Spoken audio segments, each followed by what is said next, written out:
À bien des égards, le forum juridique de Saint-Pétersbourg est atypique. Le thème de cette 9e édition était l'art du droit.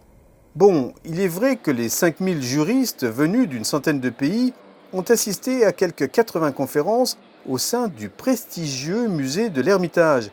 Mais l'explication est ailleurs. À Saint-Pétersbourg, on parle tendance, on regarde l'avenir, on mêle tout autant et sans tabou l'économie, les finances, les fondements du droit, que la philosophie, l'art ou l'intelligence artificielle.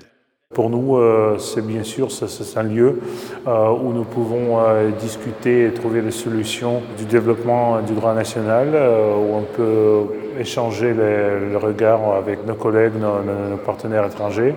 On peut trouver aussi les solutions aux enjeux communs. Si on parle de l'importance de ces discussions pour le gouvernement russe, on a lancé une réforme assez rigide qui va changer complètement dans un peu plus qu'un an et demi tous les crans de réglementation du business en Russie. La législation en Russie ne cesse d'évoluer. Elle a connu un nouvel élan dans les années 90 avec la dislocation de l'Union soviétique. En 1993, le notariat russe a été restauré grâce en partie à l'expertise française. Comment se porte la coopération entre les deux pays ? Elle est toujours très riche, d'abord parce que le processus de codification et de rédaction du droit est encore important en Russie, également parce que nos échanges en matière judiciaire et juridique sont extrêmement importants. Nous avons énormément d'entraide civile, entraide en matière pénale également, et nous avons des rapports. Nos professions judiciaires, les notaires, mais aussi les avocats, les huissiers de justice, ont des échanges extrêmement nourris pour faire évoluer leur profession, pour comparer leurs droits, et puis également pour apprendre à travailler ensemble, puisque évidemment il y a de plus en plus d'échanges internationaux. Et nous avons également au niveau de l'ambassade et du ministère de la Justice des relations importantes.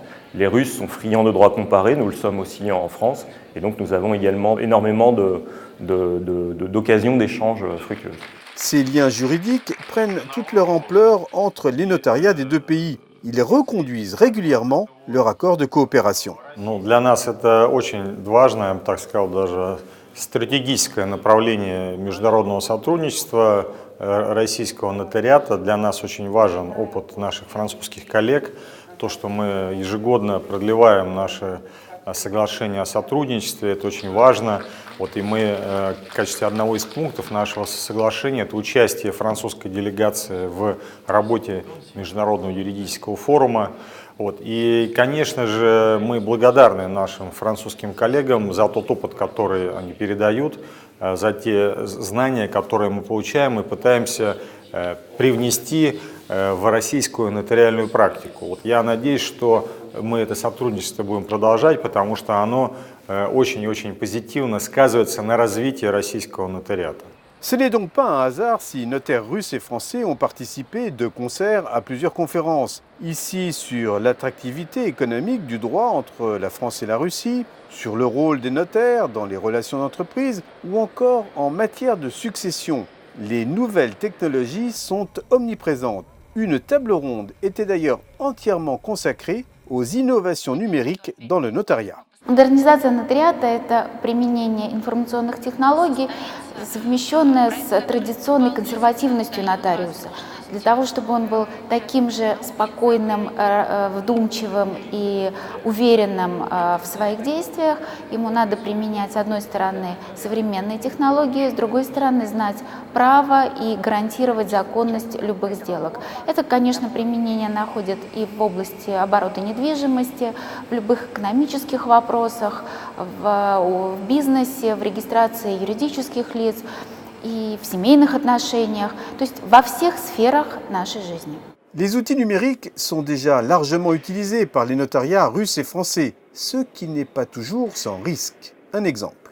Мы должны с огромной осторожностью относиться к процессам дистанционного совершения нотариального действия, потому что на текущий момент решается проблема идентификации граждан тем или иным образом, но не решается проблема фиксации волеизъявления с той стороны, которая находится не непосредственно перед нотариусом не находится. Это может быть решено только посредством каких-то специальных биометрических технологий, которых на текущий момент в массовом распространении нет. Biométrie et identité numérique, blockchain et intelligence artificielle, ces sujets nourrissent la réflexion des notariats. Une chose est sûre, les nouvelles technologies bousculent les juristes. Que faire?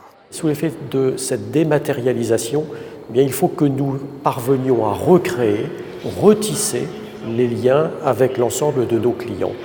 Et il faut naturellement que ces liens restent de la même qualité, qu'ils permettent également la discrétion, la confidentialité.